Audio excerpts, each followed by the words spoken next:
You might have heard the term stims. We call them isms. Now, what is an ism?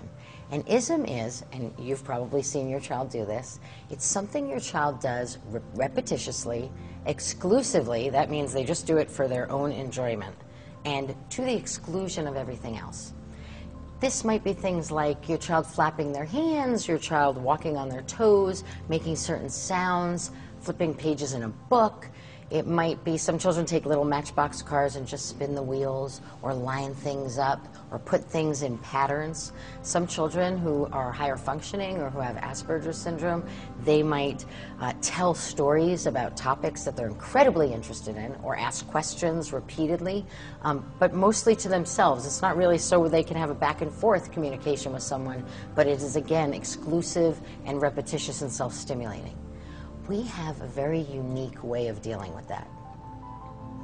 Let's look at your standard therapeutic approach to that. That would be that these are behaviors that aren't okay and that we have to try and stop the child from doing them.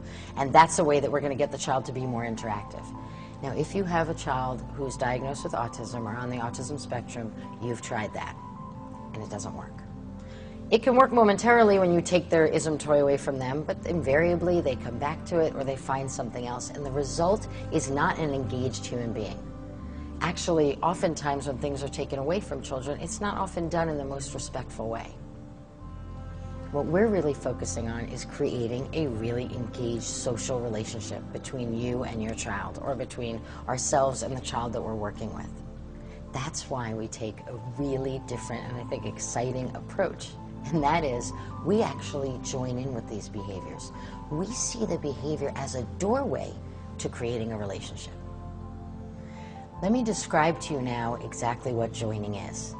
What it is it's doing exactly what your child is doing and doing it with them.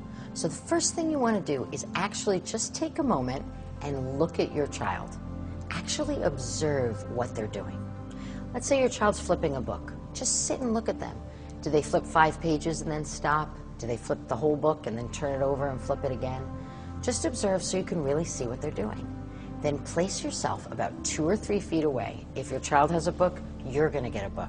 You're going to sit there with them and you're going to endeavor to do exactly what your child is doing. And you're going to think of it as joining in with their game.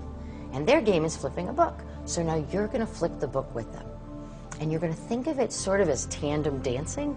So you're going to look, can I synchronize my way of playing with this so that it's the same way that my child is doing it?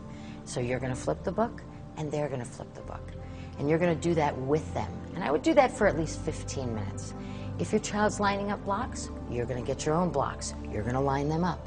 You're going to put your block down at the same rhythm and the same pacing as your child is putting their block down. If your child's walking in a pattern, you're going to walk in a pattern.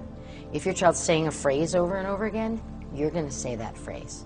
If your child has a topic that they really want to tell you about, you're going to become a very excited and engaged listener who's very interested in that topic and wants to hear about that topic and wants to know about that topic and is joining in with the enthusiasm over the topic.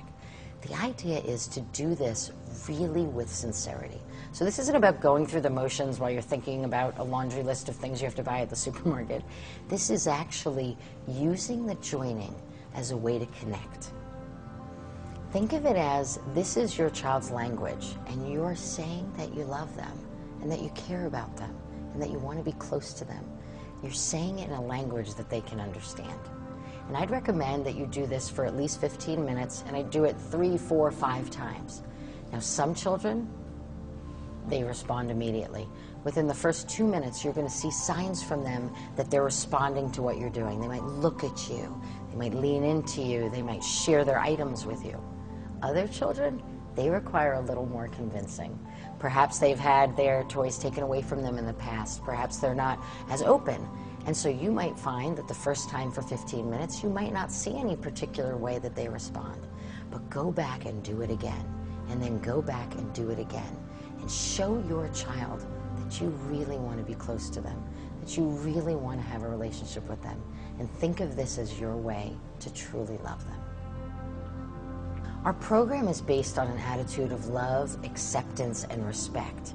And that's why, rather than trying to force a child to conform to a world that they don't understand or that doesn't make sense to them, we endeavor to go with them, to be really respectful and caring. And so what we do is we actually see the ism, the repetitious behavior, as a doorway to expressing our warmth, our care, and our love. And actually as a way to build a relationship and to build a connection.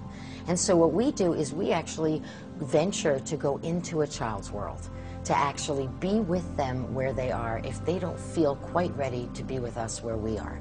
And through joining, we're able to build a connection. And once there is a connection, then we can really invite a child to be engaged with us. So in effect, they show us the way in, and then we show them the way